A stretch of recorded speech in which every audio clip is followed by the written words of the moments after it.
장애 인식 개선 Q&A. 장애인, 더 챌린지드 피플에 대하여 잘 알고 계십니까?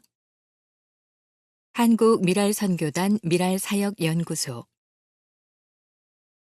장애인이 아닌 사람은 정상인이다? 그렇지 않습니다. 장애인이 아닌 사람을 지칭하는 바른 표현은 비장애인이며 일반인도 가능합니다. 장애인의 친근한 표현은 장애우다?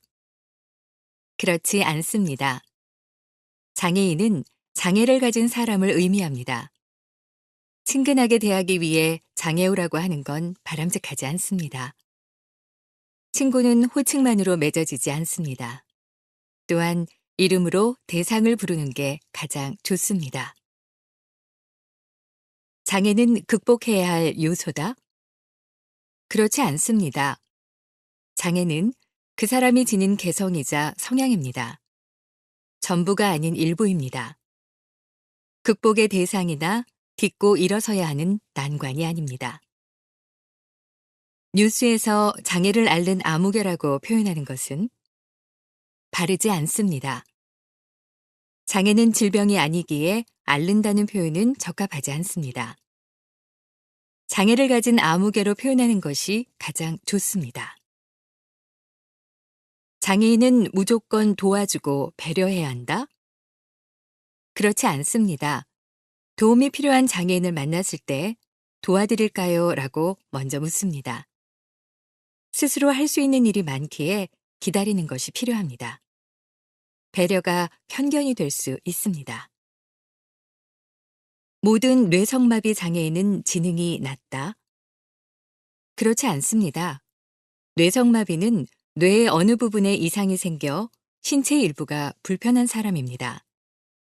지능에 관한 손상이 아니라면 인지능력은 비장애인과 비슷합니다. 어린아이처럼 대해서는 안 됩니다. 발달장애인은 더 착하고 순수하고 정직하고 거짓말을 못한다? 그렇지 않습니다. 장애를 가졌다는 이유만으로 이렇게 생각하는 건 오랜 편견입니다. 비장애인과 동일하게 사람의 됨됨이는 사람마다 다릅니다. 그저 보통 사람입니다. 발달장애, 자폐성장애, 지적장애 발생 원인은 분명하다? 그렇지 않습니다. 발달장애는 뇌의 생물학적이고 복합적인 현상, 이상과 여러 요인이 함께 작용해서 일어납니다. 발생 원인은 분명하지 않습니다. 자폐성 장애인은 자기 세계에만 갇혀 살기에 대화가 불가능하다? 그렇지 않습니다. 특정한 사람과 사건과 사물에 집중하면 외부 자극은 인식하기 어려워서 그렇게 보입니다. 사회성과 의사소통 기술이 부족해서 그렇게 보입니다. 같은 행동을 하고 소리를 내서 그렇게 보입니다. 그러나 자기 세계에 갇혀 사는 건 아닙니다. 오래 함께하면 다양한 방법으로 대화할 수 있습니다. 자폐성 장애인은 저마다 특별한 재능이 있다? 그렇지 않습니다. 대표적인 오해입니다. 언론에 소개되는 경우는 극소수입니다. 비장애인과 마찬가지로 어느 분야의 재능을 가진 겁니다. 자폐성 장애인이라 그런 게 아닙니다. 예를 들면 그림을 잘 그리는 장애를 가진 사람입니다. 사람이라, 그저 보통 사람이라 그렇습니다. 성인이지만 인지 수준이 낮다면 반말을 해도 된다? 그렇지 않습니다. 어떠한 장애를 가지고 있더라도 장애인을 대할 때는 생활 연령에 따라야 합니다. 발달 장애인이 사회성이 있든 없든 자신보다 나이가 많을 때는 존대하고 어리더라도 함부로 대하지 않습니다. 장애를 가진 사람에게 필요한 것은 특별한 관심이다? 그렇지 않습니다. 눈에서 빛이 난다 하여 이를 눈빛이라고 합니다. 사람을 바라볼 때 더욱 그러한데요. 신기하듯 바라보는 눈빛은 마음을 아프게 합니다. 자연스럽게 바라보는 것이 좋습니다. 혹시 자녀들이 엄마, 저 사람 왜 저래? 라고 물으면 그 사람이 지닌 개성으로 장애를 설명하면 됩니다. 발달 장애인은 다양한 여가 활동을 한다? 그렇지 않습니다. 78%는 텔레비전 시청을, 7.8%는 인터넷과 게임을, 1.6%만이 사교 활동을 합니다. 장애인은 그들끼리 따로 생활하는 것이 좋다? 그렇지 않습니다. 인간은 사회적인 존재이기에 함께 어울려 사는 게 좋습니다. 장애를 틀림이나 다름이 아닌 다양함으로 이해해야 합니다. 장애인에게 통합교육과 통합예배는 언제나 옳다? 그렇지 않습니다. 물리적이고 무조건적인 통합교육이나 통합예배는 바람직하지 않습니다. 개인에 따라 통합이 유익할 수도, 특수학교나 장애인 부서가 유익할 수도 있습니다. 통합이 목표에서는 안 됩니다. 가장 중요한 건 바로 그 사람입니다. 발달 장애인의 친한 친구 수는 평균 2명이 안 된다? 그렇습니다. 평균 1.4명입니다. 그들에게도 친구가 필요합니다. 최근 장애인을 더 챌린지드 피플로 표현하기도 한다? 그렇습니다. 장애인을 더 핸디캡드 피플이나 더 디세이블드 피플 대신 더 챌린지드 피플 같이 긍정적으로 표현합니다. 장애는 유전적이며 선천적인 요인으로 많이 발생한다? 그렇지 않습니다. 전체 장애 유형 중에서 선천적 장애는 11.1%, 후천적 장애는 88.9%입니다. 11.1%의 선천적 장애 역시 유전에 의한 것은 거의 없습니다. 후천적 장애 중에서 32.1%는 사고로, 56.8%는 질환으로 발생합니다. 일상생활에 타인의 도움이 필요한 발달 장애인 비율은 전체 장애인 중에서 90% 이상이다? 그렇습니다. 2017년 장애인 실태조사 결과 일상생활에서 타인의 도움이 필요한 장애인 비율은 전체 장애인 33.9%에 비해 지적 장애인 91.5%와 자폐성 장애인 97.1%가 월등히 높습니다. 청각 장애인의 언어는 수어다? 그렇습니다. 2016년 한국수화언어법 제정으로 수화라고 통용한 단어는 수어로 정정되었습니다. 수어는 국어와 영어 등과 동등한 자격을 가진 고유 언어, 독립 언어로 인정받았습니다. 다양한 의사소통 방법이 아닌 다양한 언어 중 하나입니다. 음성 언어가 있듯 수화 언어가 있습니다. 모든 청각 장애인은 수어를 완벽하게 사용한다? 그렇지 않습니다. 청각 장애인 중 30.5%만이 모든 수어를 이해합니다. 인공 와우 수술로 청력을 어느 정도 회복했거나 입술 모양으로 대화하는 구화를 사용합니다. 시각 장애인과 함께 걸을 때는 옆에서 손을 잡고 걷습니다. 그렇지 않습니다. 시각 장애인이 함께 보행을 하는 이의 팔꿈치를 잡게 해줍니다. 시각 장애인의 오른쪽이나 왼쪽 반보 앞에서 걷습니다. 길에 위험 요소, 계단, 구조물 등이 있거나 알려야 하는 사항이 있다면 미리 자세히 이야기합니다. 참고 2017년 장애인 실태조사 보건복지부 발달 장애인 이해 한국장애인 개발원 2017년 한국수어 사용 실태조사 국립국어원 미랄 40년사 이야기 미랄과 함께한 김어령 형제 송명의 권사 미랄 앙상블 총감독 미랄 장애아동 조기교실 어령이와 제가 미랄과 만난 지가 30여 년이 되었습니다. 2번의 뇌수술을 마치고 잘 걷지 못하고 말하는 것도 어눌한 아이에게 맞는 교육을 시켜야 한다는 각오를 했을 때입니다.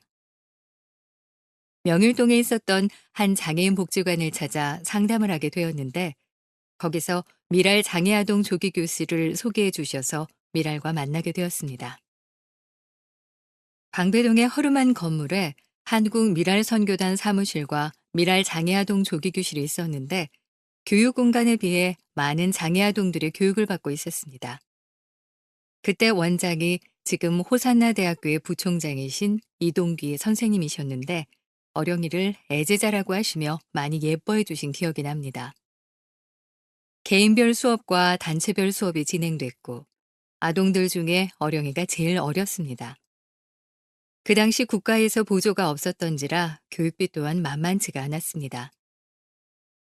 30여 년 전 한 달에 12만 원이었는데 6개월을 합치면 대학 등록금과 맞먹는 금액이었습니다. 특수교육기관들 중 손꼽히는 곳이라서 부담이 됐지만 열심히 다녔습니다. 방배동으로 1년쯤 다녔을까요? 역삼동 충현교회로 옮겨서 선교단은 교회 뒤편의 건물로 장애아동 조기교실은 장애아동들의 예배 공간인 사랑부실에서 수업이 진행되었습니다. 입구 유리문에 사랑부라고 붙여놓았는데 당시 조기교실에 다니던 아이들은 사랑부 유치원에 다닌다고들 했었습니다.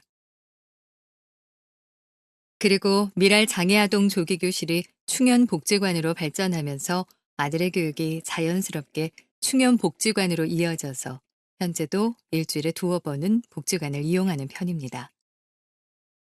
교육 공간이 늘어나자 선생님들도 늘어났습니다.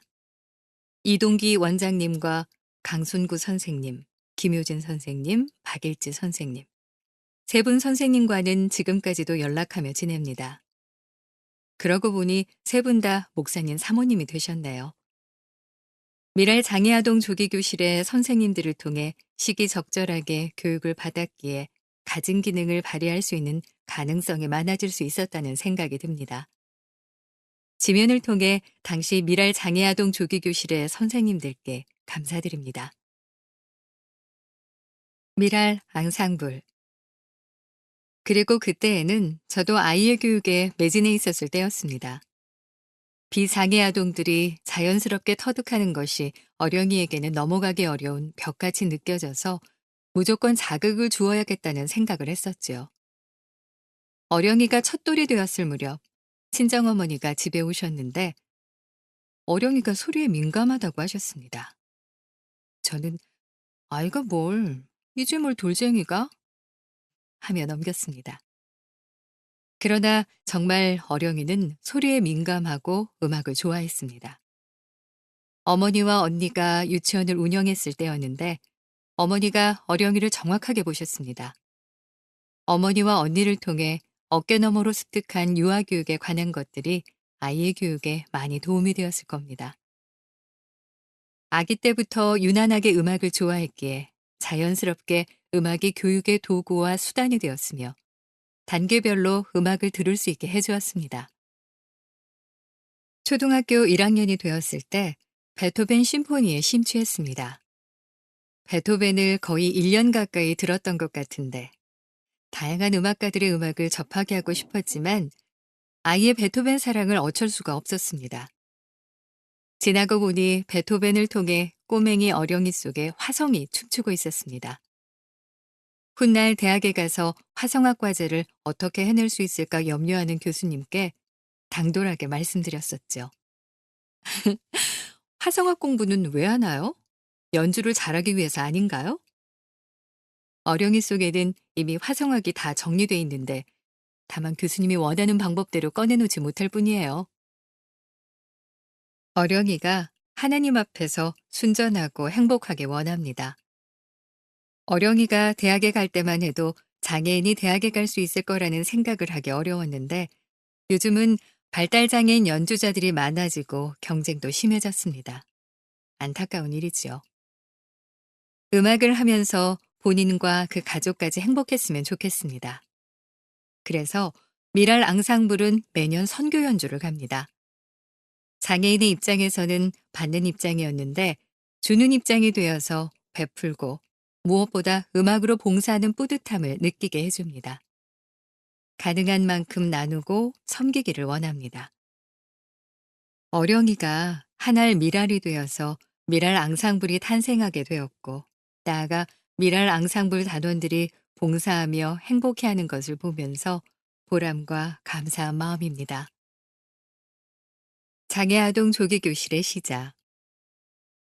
장애아동을 위한 조기교육 시설이 전무하다시피 한 1983년, 미랄 장애아동 조기교실은 미랄의 밤 수익금을 가지고 8명의 아동으로 시작했다. 가진 것이 거의 없다시피 한 미랄이 이 일을 시작한 것은 참으로 대단한 일이다. 이화여대 특수교육과 출신의 나영재 선생이 조기교실 실장을 맡았다. 장애아동 조기교실 충영교회의 기증. 9차 이사회에서는 정영석 단장 선출과 더불어 또 하나의 의미 있는 결정을 했다. 83년부터 미랄이 창의적으로 운영해오던 장애아동 조기교실을 충영교회가 운영하도록 기증하기로 한 것이다. 이 결정은 한국교회가 장애인 문제에 직접 나서도록 돕고 깨워야 한다는 미랄의 기본 선교 정신에 따른 것이다. 이를 계기로 충영교회는 복지관을 건립했고 사회복지법인을 설립해 본격적인 사회봉사에 나서게 되었다. 미랄 말씀. 하나님을 사랑하라, 이웃을 사랑하라. 마태복음 22장 34절에서 40절. 서상배 목사, 해오름교회 한국미랄선교단 종로 목요예배 설교자. 예수님께서 십자가에 죽으시기 위해 6월절에 예루살렘으로 입성하셨을 때입니다. 바리새인들이 주님께 찾아왔고 바리새인들 중에 율법학자인 서기관이 주님께 이렇게 질문을 하였습니다. 마 22장 36절. 선생님, 율법 중에서 어느 계명이 크니이까? 바리새인들 중에 모세율법을 전문적으로 연구하는 사람들이 서기관, 율법학자였습니다. 그들은 극소수로 율법의 해설자이고 가르치는 박사들이었습니다. 그들은 율법에 정통한 신학자들이며 법률 전문가들이었습니다. 이런 율법학자들의 가르침을 이어받아 사는 사람들이 바리새인들이었습니다. 율법학자의 원조는 바벨론 포로 시대와 그 이후에 활동한 에스라 선지자로 보고 있습니다. 그들은 율법의 요약을 10계명으로 보았고 10계명의 히브리어 글자 수가 613개인데 율법 안에 10계명의 글자 수만큼인 613개의 계명들이 있다고 보았습니다. 그 중에 248개는 적극적인 계명으로 무엇을 하라는 명령입니다. 그리고 나머지 365개의 계명은 소극적인 금지 명령의 계명으로 무엇을 하지 말라는 계명으로 분류하여 지키고 가르쳤습니다. 그들은 613개의 율법을 무거운 것, 중요한 것과 가벼운 것, 덜 중요한 것으로 구분하기도 했습니다. 그래서 서기관이 한 질문은 그들의 이런 구분 기준에 따라 어느 계명이 가장 무거운 것, 즉 가장 중요한 계명인가를 예수님께 질문한 것입니다. 이에 주님의 대답은 이렇습니다. 마 22장 37절. 예수께서 이르시되 네 마음을 다하고 목숨을 다하고 뜻을 다하여 주 너의 하느님을 사랑하라 하셨으니 마 22장 38절. 이것이 크고 첫째 되는 계명이요 마 22장 39절. 둘째도 그와 같으니 네 이웃을 네 자신같이 사랑하라 하셨으니 마 22장 40절. 이 두 계명이 온 율법과 선지자의 강령이니라. 예수님의 대답은 서기관의 질문 자체가 문제가 있다는 것입니다. 즉 어느 계명이 크고 중하냐, 그리고 어느 계명이 작고 덜 중하냐고 분류하는 기준이 그릇된 것이라는 의미입니다. 그래서 주님은 율법의 근본 정신과 목적이 중요하다는 의미로 율법이 주어진 근본 목적과 정신에 따라 십계명과 율법을 요약하신 것입니다. 말씀이 육신이 되신, 즉 말씀 자체이신 예수님이 가르쳐 주신 율법의 근본 목적과 정신은 하나로 통일됩니다. 그것은 사랑입니다. 왜일까요? 하나님은 사랑이시기 때문입니다. 그리고 하나님이 율법을 주신 목적과 정신, 나아가 율법의 모든 내용은 사랑으로 요약됩니다. 사랑이신 하나님은 사람을 자신의 사랑이신 형상을 따라 창조하셨습니다. 당신의 백성들이 자신처럼 사랑을 실천하는 사람들이 되기를 바라시는 목적으로 율법, 말씀을 주신 것이기에 율법의 근본 목적과 정신은 사랑입니다. 그러므로 바리새인들의 율법을 나누는 기준은 그릇되거나 의미가 없는 것입니다. 그래서 주님은 네 마음을 다하고 목숨을 다하고 뜻을 다하여 주 너희 하나님을 사랑하라는 것과 네 이웃을 네 자신같이 사랑하라는 것이 율법과 십계명의 전체 요약이요 율법의 근본 정신이고 율법을 주신 하나님의 목적이라고 말씀하신 것입니다. 서기관과 바리새인들은 처음에는 율법을 지키려고 애를 썼지만 후에는 백성들에게 율법과 세세한 조항을 가르치고 지키도록 하고 자신들은 지키려고 하지 않았습니다. 그래서 주님이 이렇게 그들을 책망하셨습니다. 마 23장 3절. 그러므로 무엇이든지 그들이 말하는 바는 행하고 지키되 그들이 하는 행위는 본받지 말라. 그들은 말만 하고 행하지 아니하며. 마 23장 4절. 또 무거운 짐을 묶어 사람의 어깨에 지우되 자기는 이것을 한 손가락으로도 움직이려 하지 아니하며. 주님이 보시기에는 바리새인들이 율법에 대한 이런 태도를 취하는 근본적인 이유가 하나님에 대한 사랑과 백성들에 대한 사랑이 아예 없기 때문이란 것입니다. 바리새인들이 율법을 열심히 연구하고 가르칠 때에도 하나님과 백성들에 대한 사랑은 없었습니다.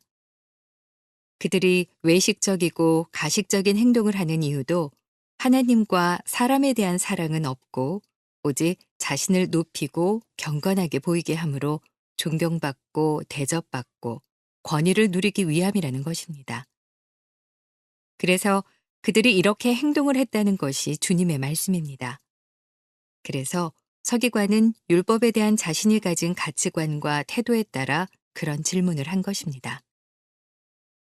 그리고 그들은 율법을 중하냐, 덜 중하냐로 분류를 했지만 주님은 둘째도 그와 같으니 라고 말씀하셨습니다.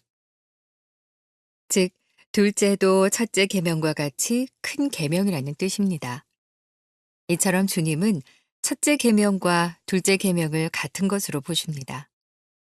하나님 사랑과 이웃 사랑을 같은 하나의 계명으로 보신 것입니다. 물론 분명히 이웃 사랑은 두 번째이고 하나님은 항상 처음입니다. 그러나 이 순서는 중하냐, 덜 중하냐의 구분이 아니라 이웃 사랑의 근원이 하나님 사랑이라는 의미입니다. 하나님을 제대로 사랑하는 사람은 이웃을 사랑할 수밖에 없습니다. 하나님 사랑이 원인이라면 이웃 사랑은 결과요, 하나님 사랑이 뿌리라면 이웃 사랑은 열매라고 할 수 있습니다. 채비, The Preparation, 이주화. 영화 이야기. 잡을 수 없는 시간이 흘러 자연의 시계는 추운 겨울을 보내고 만물이 소송하는 봄을 향해 달려가고 있습니다. 꽁꽁 얼어있던 대지는 새 생명의 탄생을 준비하고 있습니다. 새봄을 맞아 미랄과 영화 한 편을 나누고자 합니다. 2017년 개봉한 조영준 감독의 채비라는 제목의 영화를 보았습니다. 채비란 말은 어떤 일이 되기 위하여 필요한 물건, 자세 따위가 미리 갖추어져 차려지거나 그렇게 되게 함, 또는 그 물건이나 자세를 말하며 여비, 노잣돈이라는 의미로 쓰이는 말입니다. 영화는 까만 화면에 엄마 일어나 인규 배고파 밥 줘 라는 대사로 시작됩니다. 7살 같은 30살의 인규 김성균 부는 덩치가 큰 어른이지만 발달장애를 가지고 있어 언제나 좌충우돌하며 사고를 치는 7살 어린아이와 같습니다. 그런 아들과 30년을 함께 살아온 엄마 애순, 고도 신부는 프로 잔소리꾼이 되어 아들과 함께 하루하루를 힘겹게 살아갑니다. 마지막 한 모금의 숨이 닿는 그 순간까지 계속해서 일어나는 크고 작은 일들을 해결하며 살아가는 것이 우리 삶의 모습이지요. 사는 것은 편해졌지만 살아가는 것이 버거워 비명을 토해내며 살지만 우리의 인생이 행복할 수 있다는 것을 새삼 일깨워준 영화였습니다. 하루하루 소소한 일상을 아들과 씨름하듯 살아가던 행복은 애순이 말기암이라는 사실을 뒤늦게 알게 되면서 조금씩 깨어지기 시작합니다. 애순은 자신이 이 세상에 머물 수 있는 시간이 그리 많이 남지 않았음을 깨닫고 사랑하는 아들과의 영원한 이별의 채비를 시작합니다. 혼자서는 아무것도 할 줄 모르는 아들 걱정에 마음은 급하기만 합니다. 그저 먹는 것만 밝히고 유치원쌤을 좋아하는 덩치 큰 철부지 아들을 위해 험한 세상을 혼자서 살아갈 수 있도록 밥하기, 청소하기, 경제활동하기 등 아들의 눈높이에 맞는 반복 교육을 시킵니다. 교육 과정에 조금씩 적응해 나가는 모습에 안도의 한숨을 쉬기도 때로 눈물을 훔치기도 하면서 사랑이 담긴 따뜻한 눈으로 아들을 바라봅니다. 자신의 죽음으로 아들이 겪어야 할 심리적 충격을 줄이기 위해 병든 병아리를 키우게 하고 병아리의 죽음을 통해 영원한 이별이 무엇인지 간접 체험을 하게 합니다. 삶과 죽음이 공존하는 장례식장에서 죽음이 어떤 것인지 알려주는 엄마의 모습에서 눈물이 볼을 타고 흘러내려 나비 볼까 얼른 훔치기도 했습니다. 인규에게 애순이 죽음을 앞두고 힘들게 미소를 지으며 엄마가 죽으면 울지 말고 넌 그냥 씩씩하게 웃으면서 손 흔들면 돼야 알겠지? 라는 말을 하지요.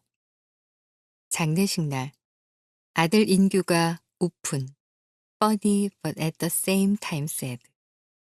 겉으로는 웃지만 내면에 슬픔이 있는 웃음을 지으며 하얀 장갑 낀 손을 흔들던 모습이 또다시 눈물샘을 자극해 눈물을 쏟아냈던 기억이 납니다. 나이가 더해지다 보니 이젠 눈물도 마음대로 되질 않대요. 엄마는 자식들에게 얼마나 주어야 미안하지 않은 걸까요? 엄마라는 이름은 한없이 포근하고 정겹기도 하지만 한편으론 너무 슬픈 이름이기도 한 것 같습니다. 엄마와 장애인 아들의 슬픈 이별을 잔잔하게 그려낸 슬프지만 따스한 사랑을 담아낸 이 세상에서 가장 위대한 어머니의 사랑을 물씬 느낄 수 있었던 영화였다는 생각을 하게 됩니다. 지금 우리는 주님의 부활을 기다리는 기다림의 시간인 사순시기를 보내고 있습니다. 사순은 본래 40일이라는 뜻으로 성경에서 중대한 시간을 앞두고 준비하는 기간을 말합니다. 모세가 십계명을 받기 전 40주, 40야를 시내산에서 먹지도 마시지도 않았고 신명기 9장 9절에서 11절 엘리야 선지자도 로뎀나무 아래에서 하나님께서 천사를 통해 주신 음식을 먹고 힘을 내어 호렙산에 갈 때 40일을 걸었습니다. 열왕기 상권 19장 8절에서 18절 사순절 기간 동안 가톨릭 신자들은 십자가의 길 기도를 드리면서 그리스도의 고난에 동참하고 자신의 십자가를 묵상하는 기간이라고 합니다. 정말 간절하게 기도를 드린 적이 별로 없는 것 같습니다. 엄마 애순의 기도는 아들 걱정에 주님, 아들보다 단 하루만 더 살게 해주소서. 아들과 함께 한날 한시에 같이 죽을 수 있게 하소서처럼 정말 간절했을 것이란 생각을 해봅니다.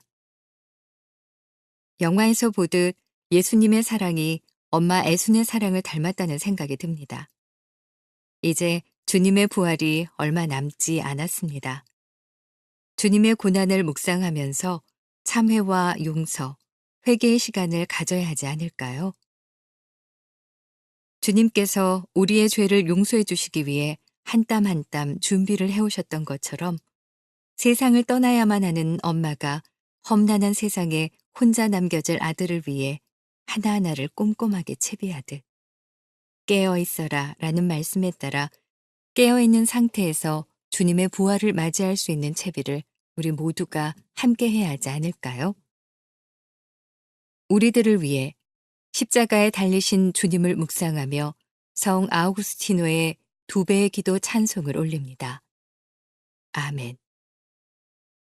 이 글을 쓴 이주아님은 2018년 제26회 믿음, 소망, 사랑의 글 최우수상을 수상했습니다. 미랄 심기 릴레이 기도. 미랄 가족을 위한 기도. 1. 마음의 고통과 아픔이 있는 자들이 예수 그리스도 안에서 새로운 희망이 돋아나도록. 2. 미랄 가족 모두가 하나님을 알고자 하는 마음이 솟아나 신앙의 진보가 일어나도록. 3. 매섭고 의심 가득한 눈빛이 아닌 따스하고 넓은 시선으로 이웃과 세상을 바라보도록. 4. 하루하루의 삶이 기적임을 깨닫고 타인에게 자신을 선물로 주는 삶이 되기를. 5. 거짓이 아닌 순간순간 진실된 말을 하도록 노력하기를. 6. 교회 생활에 적응이 어려워 상처받은 이들의 마음이 하나님의 은총 안에 회복되도록. 7. 개인적 신앙의 온전함을 넘어서서 이웃과 사회를 향해 선한 영향력이 미치는 미랄이 되도록. 8. 사회로부터 온 잘못된 편견 때문에 상처 입은 이들의 마음 안에 평안으로 함께 하시도록. 9. 개개인에게 주신 은사를 잘 관리하고 이웃을 위해 선하게 사용할 수 있도록. 10. 자신이 고백하는 기쁨의 근원에 대해 이웃과 소통하며 나눌 수 있기를. 한국 미랄 선교단을 위한 기도. 1. 2019년은 미랄 창립 40주년이 되는 해입니다. 장애인 선교의 패러다임과 목표가 새롭게 설정되어 미랄 장애인 선교 사역 40년 이후에 우리에게 맡겨주신 사명을 보다 공고히 하고 이를 바탕으로 장애인 영혼 구원을 위해 더욱더 매진할 수 있도록 기도해 주세요. 2. 장애인 선교센터 건립을 위한 기도를 부탁드립니다. 1. 2019년 한국 미랄 선교단 종로 장애인 선교센터가 장애인 사역을 잘 감당할 수 있도록 기도해 주세요. 2. 2020년까지 한국 미랄 선교단 본부 사무실을 보다 효율적인 장애인 선교 사역 선교센터로 그 기반을 다질 수 있도록 기도해 주세요. 중증 발달 지적 장애인 기독교 교육센터, 장애인 선교 미디어 센터, 장애인 선교 문화센터, 시각장애인 음성 및 문서 사역, SIW 선교 사역센터 등. 3. 미랄 사역연구소 사역을 통해 장애인 선교 사역 및 교회 장애인 사역을 돕는 미랄이 될 수 있도록 기도해 주세요. 1. 중증 발달 지적 장애인 기독교 교육 프로그램 개발. 2. 기독 수어 영상 컨텐츠 개발, 수어 묵상 영상, 설교 영상, 기독교 교리 등. 3. 출판 사역, 장애인 선교 및 장애인 기독교 관련 서적. 4. 해외 선교지를 위해 기도해 주세요. 1. 탄자니아 미랄 이재욱 선교사 가정이 새로운 사역지 음베아 지역 이동과 정착을 위해서 기도해 주세요. 2. 태국 큰빛 복지 선교센터 사역을 통해 함께 생활하는 모든 입소인들이 예수님의 복음으로 행복한 삶을 살아가게 하시고 그 가정과 지역사회가 이들을 통해 복음으로 변화하는 놀라운 역사가 일어나도록 기도해 주세요. 이를 위해 애쓰시는 송태규 선교사님, 홍혜숙 선교사님, 그리고 현지인 스태프들에게 영육간의 강건함을 주시도록 함께 기도해 주세요. 3. 태국 미랄 복지 선교관 건립을 위해서 기도해 주세요. 태국 최초의 장애인 종합복지관 성격의 미랄복지 선교관 건립을 통해 보다 적극적인 장애인 선교의 기초가 다져질 수 있도록 기도해 주세요. 총 사업비 3억 원. 5. 한국 미랄 선교단이 보다 정직하고 진실하게 하나님과 사람들 앞에서 장애인 선교를 위해 쓰임 받을 수 있도록 기도해 주세요. 한국 미랄 선교단 1. 3월 19일 화요일 미랄 학교에서 88차 정기 이사회를 했습니다. 2. 3월 19일 화요일 88차 정기총회가 열렸습니다. 정기총회에서 2018년 결산과 2019년 예산안이 통과되었습니다. 3. 3월 5일 제27회 믿음, 소망, 사랑의 글 시상식이 있었습니다. 수상작들은 미랄보 3호로부터 게재하고 있습니다. 4. 종로 선교센터 장애인 화장실과 탕비 시설을 개선하였습니다. 공사기간 3월 18일부터 21일까지. 미랄연합회, 울산 미랄선교단. 울산 미랄선교단은 4월 20일 토요일 오전 11시부터 오후 7시까지 제12회 미랄의 밤 승합차 구입을 위한 1일 찻집이 있습니다. 장소는 울산 미랄선교단 동구 문제오길 39입니다. 전화 052-252-9387. 여주 미랄선교단 4월 26일 금요일 미랄 장애인 쉼터 식구들이 봄소풍을 다녀올 계획입니다. 장소는 강원도 동해시 묵호항입니다. 안산 미랄 선교단 1. 2019년 4월 23일 화요일 저녁 7시 30분 안산 미랄 콘서트 안산 동산교회 1층 큰숲홀에서 열립니다. 2. 2019년 3월 7일 목요일 안산 미랄 목요 예배 개강했습니다. 안산 빛나교회에서 매주 목요일 오후 2시에 목요 예배를 드립니다. 3. 안산 미랄 선교단 10대 이사장 취임 예배가 2019년 3월 28일 목요일에 안산 미랄 침례교회에서 있습니다. 10대 이사장으로 박홍래 목사가 취임합니다. 의정부 미랄 선교단 2019년 4월 4일 목요일 의정부 미랄 선교단 창립 21주년 기념 예배를 드립니다. 지금까지 한결같이 지켜주신 하나님의 은혜에 감사하고 앞으로도 하나님께서 동행해 주실 것을 기대합니다. 부활절 사망에서 생명으로. 오래전 사람은 하나님께 불순종함으로 죄를 지었습니다.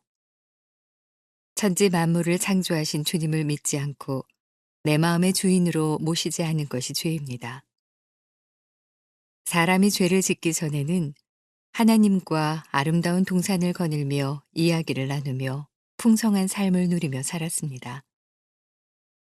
그렇게 하나님과 사람이 교제하던 때 사람은 슬픔도 아픔도 괴로움도 걱정도 없었습니다.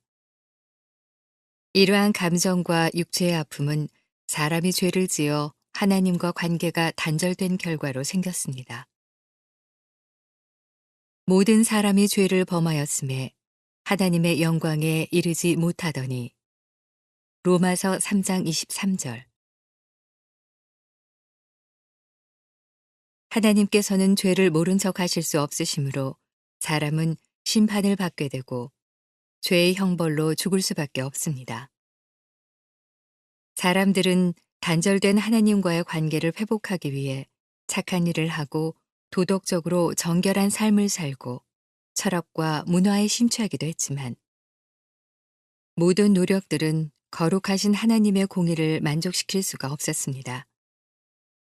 죄의 문제에서 해방되는 것은 인간의 노력으로 해결할 수 없었습니다. 한 번 죽는 것은 사람에게 정해진 것이요 그 후에는 심판이 있으리니 히브리서 9장 27절.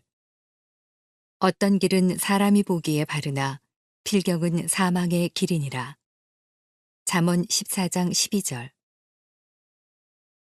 하나님의 공의를 만족시킬 분은 예수 그리스도 한 분뿐입니다.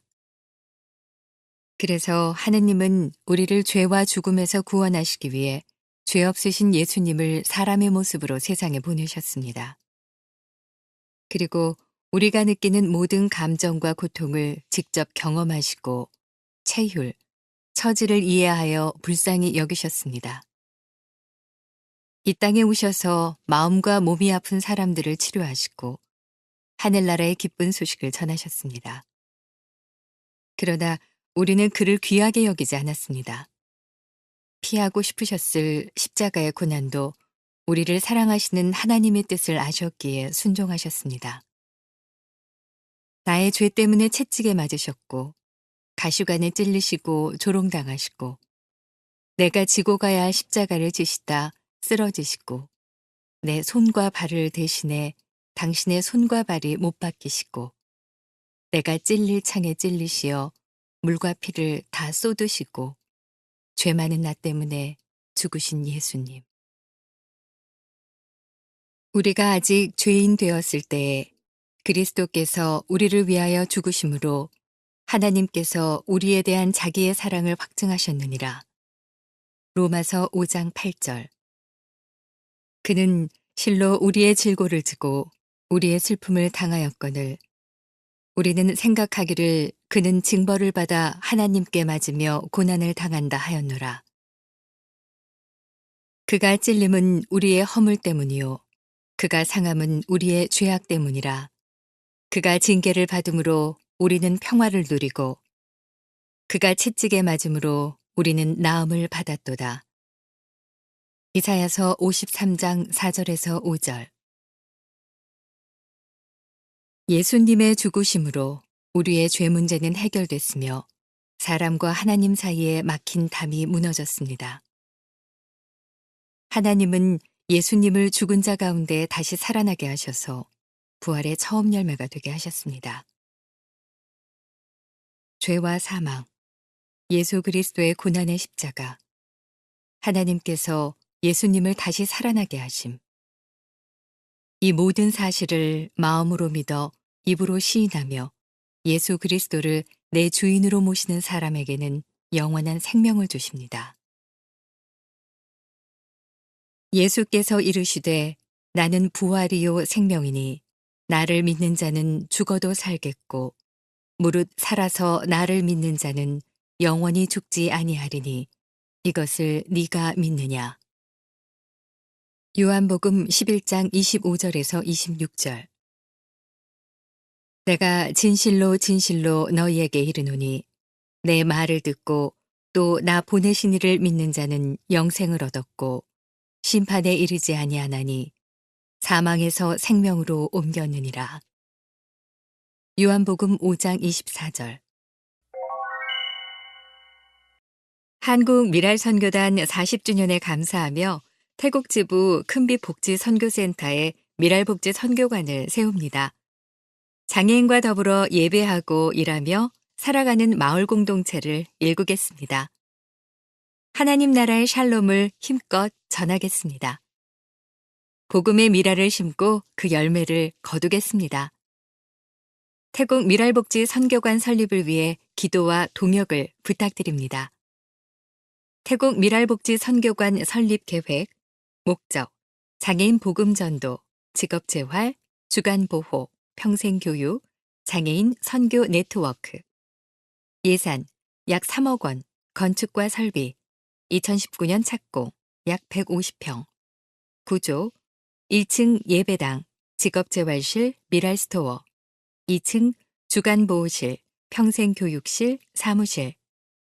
전용 후원 계좌, 신한은행 140-007-893-353 한국미랄선교단 기부금 영수증 발급. 문의 전화 02-3411-6896번 한국미랄선교단. 미랄 정기예배 안내. 미랄 정기예배는 장애인과 비장애인이 하나가 되어 하나님께 드리는 예배입니다. 하나님을 체험하고 은혜를 나누는 예배의 시간. 이 땅의 삶 속에서 하늘나라를 살아갈 힘을 얻는 미랄의 예배, 함께 예배드릴 여러분을 초대합니다. 화요 예배, 강남 지역, 화요일 오후 6시, 미랄 학교, 삼성병원 정문 건너편, 창윤홀, 3호선 1원역 7번 출구. 목요 예배, 종로 지역, 목요일 오후 6시 초동교회, 피카디리 극장 뒤, 3호선 2-1번, 7번, 8번 출구, 종로 3가역.